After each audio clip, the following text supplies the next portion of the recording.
Listen, those South African farmers, they have no clue what America's about to do to them. Listen! Have y'all noticed how quiet the Latinos are on social media regarding these white Afrikaners getting refugee status? And if you don't think that the black and brown people should have the same opportunities as the white refugees that are coming, well, you're just racist. I just saw a video that Trump has brought in the white immigrants who are being poorly mistreated in their country, so he wants to save them. You Latinos for Trump, come to the front. Come to the front, you disgraceful pieces of shit, you. What a embarrassment you are to our people, to our culture, to our ancestors. What is up, YouTube? My name is Happiness and welcome to my channel. So the Mexicans, okay, the Latinos are angry. And who are they angry at the moment? They're angry at the South Africans.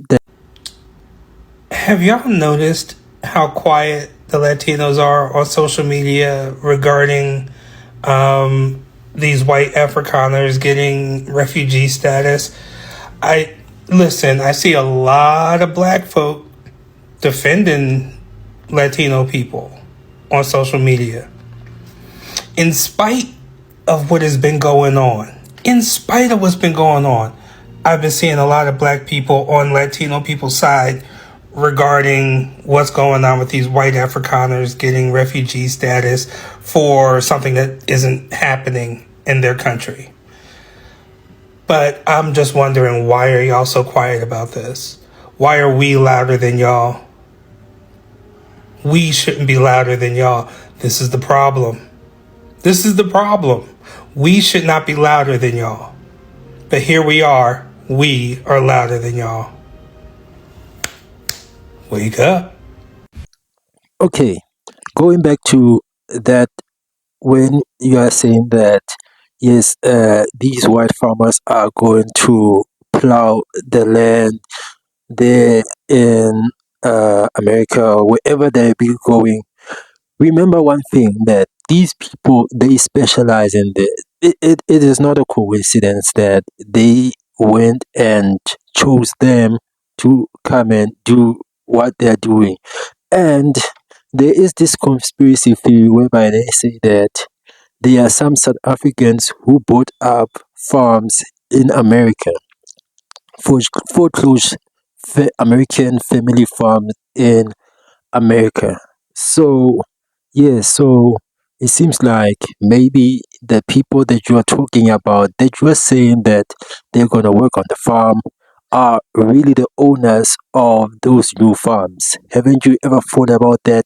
That these white South Africans are really the investors that came to America, who you say that they're seeking asylum, but in fact they invested in those farms and now they own those farms. So yeah, no, they're not gonna be working on, maybe it's their family members who are gonna be working there, but they are the owners now of those farms. If you don't know of this conspiracy that is going around, but you know what, let's just continue with this video. I just saw a video that Trump has brought in the white immigrants who are being poorly mistreated in their country, so he wants to save them. You Latinos for Trump, come to the front. Come to the front, you disgraceful pieces of you. What a embarrassment you are to our people, to our culture, to our ancestors, who fought with their freaking lives against this very same regime that you got up, got dressed with your own right and your own free will, and voted for this president that's here now. And we all, as a whole, the Hispanic community, get looped in with you all. As, oh, your people voted for him because you want to be white aligned so badly. You know that when Christopher Columbus went to put the island of Puerto Rico, I'm talking to Boricuas right now. When he went to the island of Puerto Rico, he found the Taino people to be so warm and welcoming and giving that he went back to Spain and told the king, yo, give me 50 soldiers, I can take over the whole island. These people are giving to a fault. He went over there and captured all the natives, tortured, killed, sold, and raped the women. And you voted for the same type of... I'm so pissed. I can't even stop cursing. There's not even a word to describe what I think about you Latinos for Trump. There's no... Because you are disgraceful beyond measure. And to get a pat on the head that you didn't even get. You're nothing more than a whore for a white man. And I'm talking to men and women alike. So white South African refugees arrived to the United States this week. Their refugee status is also kind of weird, but we'll talk about that another time. Today, let's talk about their treatment, their portrayal. They are even greeted by a representative from the United States. Here they are all beat up from their hard journey here. But listen to what he says, because it's very telling. Welcome to the United States of America. It's such an honor for us to receive you here today. This is the land of the free, and we know that all of you have faced... I'm Chris Landau. First of all, let me introduce myself. I'm the Deputy Secretary of State of the United States. This is my friend Troy Edgar.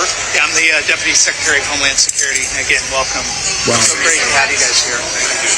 I know you've gone through a long flight. I'm so happy to see you with our flag in your hands, and that flag symbolizes liberty for so many of us. Many of us, our families have had a journey not that different from the journey that you are embarking on today. Ironic. My own father was born in Europe and had to leave his country when Hitler came in the 1930s and made his way to South America first and then eventually to the United States. So he is an immigrant who actually, was able to benefit from the many blessings of this country. And one of the reasons that I really wanted to go and work for the government is because I wanted to give back to this country that really brought freedom to my family and allowed us to escape a very difficult situation in another country. So, I want you all to know that you are really welcome here and that we respect what you have had to deal with these last few years. We respect the long tradition of your people and what you have accomplished over the years, and I am sure that you will be successful. As you know, a lot of you, I think, are farmers, right? When you have quality seeds, you can put them in foreign soil and they will blossom, they will bloom. And we are excited to welcome you here to our country where we think you will bloom, and we will hopefully allow you to have fulfilling lives for your children, and then we will bloom and we will benefit alongside you. So thank you very much. He called them quality seeds. I guess the rest of us that don't match that complexion are not. Almost like they're sympathetic to one group, but the others they just call illegal aliens and tell them to go back to their country. It's almost laughable how welcoming they are and how different the treatment is. But I want this to be a conversation. Familia, what do you think about what you heard? Let me know. So yesterday, we received a plane with 54 white South Africans, refugees. Now, I don't know a lot about what's going on in South Africa, but I do know that these 54 refugees are claiming discrimination in South Africa by the government. They're claiming that the government is stealing their land. Now, if you don't know what happened in South Africa, let me tell you. South Africa had this thing called apartheid. The apartheid only ended 30 years ago. It's not that long ago. The apartheid is pretty much what segregation was here in the United States. It was whites only, blacks only. During this time, the government stole a lot of land from black South Africans and gave it to the white South Africans. Now, there is a black president in South Africa, and he wants to give the stolen land back to the rightful owners, back to the family that it originally belonged to. He's trying to do this the legal way. The white South Africans don't like this, and they're claiming that the government is stealing their land that they stole from black South Africans, and they're saying it's racism. White South Africans still hold a lot of the power in the country. Okay? Yes, they're the minority, but they hold a lot of power and they hold a lot of the wealth. They also get paid a lot more than the black South Africans. So Elon Musk, a South African that's white, convinced the Trump administration to grant refugee status to these white South Africans that are being discriminated and persecuted because they're white. And it's very ironic that they're giving refugee status to white people who are fleeing violence and persecution, while simultaneously removing the refugee status from people of color who are also fleeing violence and persecution. So it's not about that they don't want immigrants or help refugees. They just don't want to help the brown and black people that need it. But the white ones, it's okay. They need our help.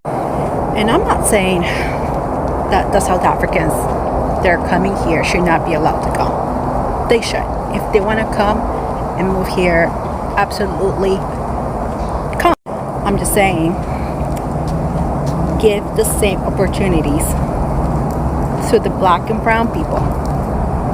And if you don't think that the black and brown people should have the same opportunities as the white refugees that are coming, well, you're just racist. Okay, guys. Yeah, my take is that I wish the best for all these white South Africans, our white South Africans who came in the 1600s from the Netherlands and colonized South Africa. But yeah, I wish the best for them. And yeah, all the best. And let's meet up to the next video. Thank you for watching my channel. Please like and subscribe. And yeah, goodbye.